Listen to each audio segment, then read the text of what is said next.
High students, আজকে ফিলোসফির একটা বিশেষ টপিক নিয়ে আলোচনা করব, সেটা হলো অধিবিদ্যা, মেটাফিজিক্স।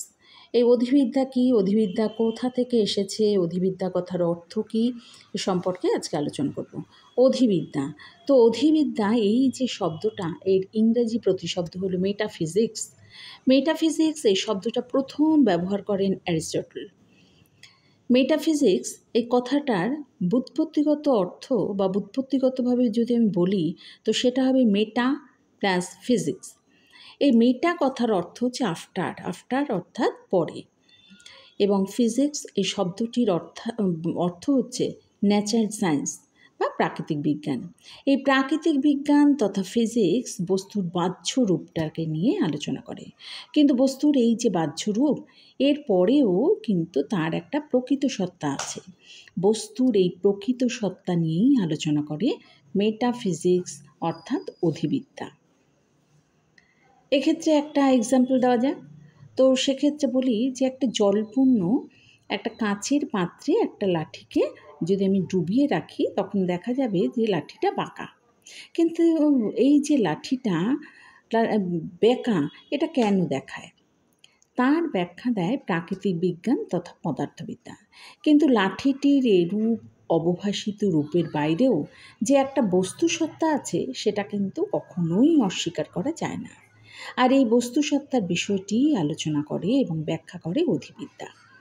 এবার অধিবিদ্যার সংজ্ঞা প্রসঙ্গে যদি আমি বলি যে অধিবিদ্যা কী বা অধিবিদ্যা কাকে বলে, সেক্ষেত্রে আমি বলি যে দর্শনের যে শাখা ইন্দ্রিয়গ্রাহ্য বস্তুর অবভাসিত বাহ্যরূপকে অতিক্রম করে ইন্দ্রিয়াতীত বস্তুসত্তাকে জানতে চায় এবং সেটাকে ব্যাখ্যা করতে চায়, তাকেই বলবো অধিবিদ্যা।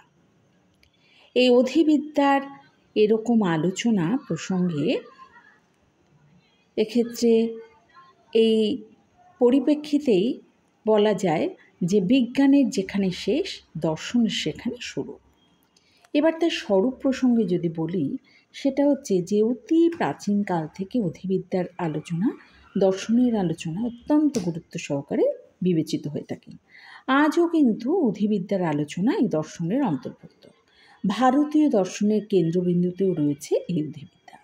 কিন্তু এই অধিবিদ্যার স্বরূপের পরিপ্রেক্ষিতে পরবর্তী বিষয়গুলোকে আমরা যদি উল্লেখ করি, অর্থাৎ আমি যদি বলি যে দর্শন ও অধিবিদ্যার অভিন্নতা, এটা কি না? এটা হচ্ছে যে পাশ্চাত্য দর্শন, সে পাশ্চাত্য দর্শনের ক্ষেত্রে প্রাচীনকাল তথা গ্রিক যুগ থেকেই অধিবিদ্যার প্রভাব কিন্তু অপরিসীম। বেশিরভাগ ক্ষেত্রে গ্রিক দার্শনিকরাই অধিবিদ্যা ও দর্শনকে কিন্তু অভিন্ন বলে মনে করেছেন। মধ্যযুগেও কিন্তু এর সমান প্রভাব আমরা দেখতে পেয়েছি। আধুনিককালের বুদ্ধিবাদী দার্শনিকরাও কিন্তু অধিবিদ্যার আলোচনাকে অত্যন্ত গুরুত্ব দিয়েছেন। Plato, Spinoza, Hegel, Bradley, Samuel Alexander, এরা এই প্রমুখ দার্শনিকরা অধিবিদ্যা ও দর্শনকে কিন্তু এক এবং অভিন্ন রূপে কিন্তু উল্লেখ করেছেন।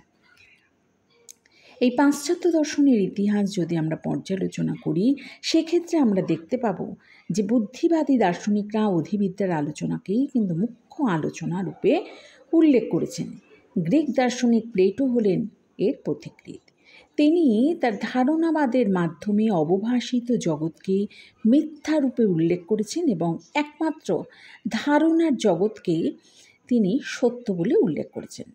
তিনি বলেন যে ধারণাগুলো ইন্দ্রিয়গ্রাহ্য জগতের বাইরে অবস্থান করলেও সেগুলো ইন্দ্রিয়গ্রাহ্য বস্তুগুলোর ওপর কিন্তু প্রতিবিম্বিত হয়, আর ধারণা ছাড়া ইন্দ্রিয়গ্রাহ্য বস্তুগুলোর কোনো অস্তিত্ব নেই। এইভাবেই কিন্তু তিনি অধিবিদ্যার স্থায়ী আসন প্রতিষ্ঠা করেছেন। কিন্তু পরবর্তীকালে আধুনিক যুগের বুদ্ধিবাদী দার্শনিকরা, যেমন বলি যে ডেকার্ট, স্পিনোজা, লাইবনিজ, এই প্রমুখরা, তারা কিন্তু অধিবিদ্যার উপর নির্ভর করেই তাদের দার্শনিক মতবাদগুলোকে প্রতিষ্ঠা করেছেন। তাই প্রত্যেকেই তাদের দ্রব্যের আলোচনায় ঈশ্বরের ধারণাকে উল্লেখ করে অধিবিদ্যার উপর গুরুত্ব প্রদান করছে। তাই এইভাবে অধিবিদ্যাটাকে আলোচনা করা হলো। তাই অধিবিদ্যা কী, অধিবিদ্যার সংজ্ঞা এবং অধিবিদ্যার স্বরূপ প্রসঙ্গে আজকের এই আলোচ্য বিষয়।